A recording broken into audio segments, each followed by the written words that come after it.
खुदा ना खास्ता ये बिल अगर कानून बनेगा तो कोई भी वक्फ की प्रॉपर्टी मुसलमानों के पास नहीं रहने वाली। नरेंद्र मोदी की हुकूमत ने अपनी नफरत को इस कानून में जो शक्ल दी है कि वक्फ बाय यूजर खत्म कर दिया जाएगा।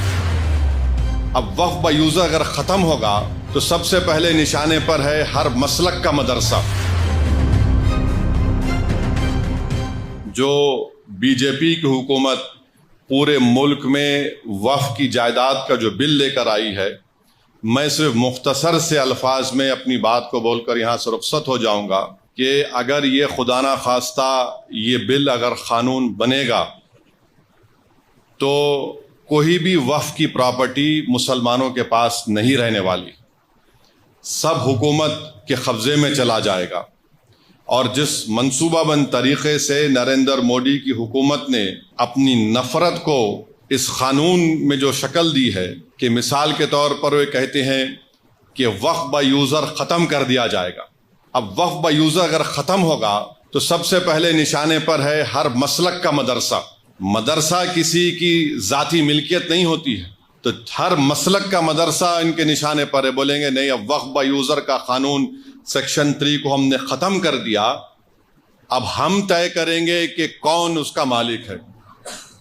दूसरा, हैदराबाद की मक्का मस्जिद है, कानून ये बोल रहा है कि रजिस्टर्ड डीड लेकर आओ आप। तेलंगाना में 33,000 के करीब वक्फ की जायदाद रजिस्टर्ड है। 90% उन जायदादों के पास कोई रजिस्टर्ड डीड ही नहीं है, कोई रजिस्टर्ड डीड नहीं है। तो हुकूमत बोलेंगी देखिए अब आपके पास रजिस्टर्ड डीड नहीं है, वक्फ बाय यूजर ख़त्म हो गया, अब हम इस पर कब्जा कर लेंगे। खबरस्तान है, खबरस्तान के कोई कागज़ नहीं है। खानखाएँ हैं, कोई कागज़ नहीं है। दरगाहें हैं, कोई कागज़ नहीं है। क्या है? वक्फ बाय यूजर है। अगर वक्फ बाय यूजर चला जाएगा तो ये सब ख़त्म हो जाएंगे।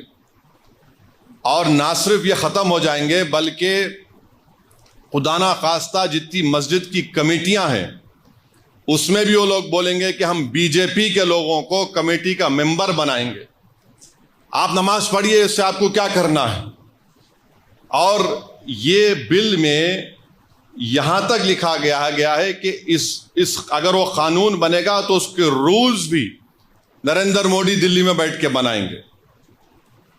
उस बिल में यह भी लिखा गया कि अगर वक्फ बोर्ड किसी के खिलाफ एक्शन लेना है तो नरेंद्र मोदी से पूछना पड़ेगा।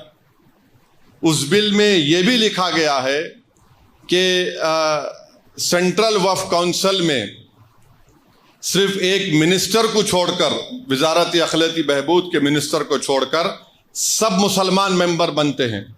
अब उस बिल में कहा गया कि ये कम से कम 2 बनेंगे। अब हुकूमत 7 भी बना सकती। रियासती वक्फ बोर्ड में तमाम मेंबर मुसलमान होते हैं, तो नरेंद्र मोदी ने कह दिया कि नहीं, सिर्फ मुतवल्ली कैटेगरी के और म्युनिसिपल कॉरपोरेशन के जो पंचायत के लोग जीतते हैं 3 या 4 बनेंगे, माबाकी तमाम के तमाम हम किसी गैर मुस्लिम को बनाएंगे। रियासती वक्फ बोर्ड में इलेक्शन होता था मुतवल्ली कैटेगरी का, बार काउंसिल के कैटेगरी का, एमएलए कैटेगरी का, एमपी कैटेगरी का, सब खत्म। हुकूमत उनको नामजद करेगी। और याद रखिए, मैं खुल के कह रहा हूं, इसके पीछे ये लोग भी हैं जो खत्म नबूवत के मुनकरीन हैं। ये शयातीन, ये गंदी नाली के कीड़े इसके पीछे हैं। इनका मकसद एक ही है कि किसी ना किसी तरह ये वक्फ के कानून को ख़त्म कर दिया जाए। तो इसमें बहुत सी शैतानी ताकतें मुलविस हैं। और वक्फ का ट्राइब्यूनल है। अब वक्फ के ट्राइब्यूनल में एक डिस्ट्रिक्ट जज chief justice of high court appoint करते हैं रियासत के। फिर एक शख्स का अपॉइंटमेंट होता है जिसको शरीयत के बारे में इल्म हो, और एक जिम्मेदार आदमी को। नरेंद्र मोदी ये कह रहे हैं कि अब डिस्ट्रिक्ट जज जो चीफ जस्टिस हाई कोर्ट का अपॉइंट करता नहीं, वो रिटायर्ड जज होगा और एक रिटायर्ड गवर्नमेंट एम्प्लॉय होगा। मेरा जो मुशाहिदा है, जितने गवर्नमेंट के इस तरह के इंक्वायरी कमिटीज बनते हैं जिसमें रिटायर्ड जज होते हैं, एक रिटायर्ड गवर्नमेंट का सर्वेंट होता है। मिसाल के तौर पर बरसों पहले मुफ्ती गयास को मालूम होगा, 1996 میں تالاب کٹے میں ایک فائرنگ ہوئی تھی جس میں ایک معصوم عورت فرسٹ فلور پہ تھی، شہید ہو گئی تھی. وہ کمیٹی میں کہہ دیا گیا کہ پولیس نے اپنی جان بچانے کے لیے فائرنگ کی. رپورٹ ہے، شاید کچھ نام ہے کمیٹی کا. پھر مکہ مسجد کی رپورٹ ہے، وہ آج تک نہیں نکلی. حیرت کی بات یہ ہے کہ کلیکٹر کو یہ پاور دیا گیا کہ یہ قانون بننے کے بعد جتنی بھی وقف کی پراپرٹی ہے، اگر کوئی شیطان جا کے بولے گا کہ نہیں وقف کی نہیں ہے گورنمنٹ کی ہے، تو کلیکٹر انکوائری کا آرڈر کرے گا. اور کلیکٹر انکوائری جب آرڈر کرے گا تو کلیکٹر یہ کہے گا کہ تا وقت انکوائری مکمل نہیں ہوتی یہ وقف کی پراپرٹی نہیں رہے گی. اب کلیکٹر صاحب برسوں انکوائری کرتے رہیں گے، آپ کی تو پراپرٹی چھین لی گئی. کیسے انکوائری کریں گے؟ تو انگریزی میں استعمال کیا گیا whatever he deems fit, یعنی وہ جیسا چاہے انکوائری کر سکتے.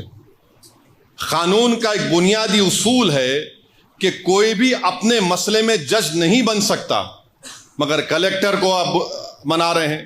اور پھر اس بل میں یہ بھی کہا گیا کہ جتنی جائیدادیں پر وقف کی جائیدادوں پر گورنمنٹ قابض میں ہے، کلیکٹر اس کا فیصلہ کریں گے. اور گورنمنٹ کے حق میں فیصلہ کریں گے تو کلیکٹر ریونیو کو بولے گا، وقف بورڈ کو بولے گا ریکارڈ صحیح کرو، یہ گورنمنٹ کی پراپرٹی. تو یہ موٹا موٹا اس میں یہ باتیں رکھی گئی ہیں جو خطرناک ہے، میں بتا رہا ہوں آپ کو.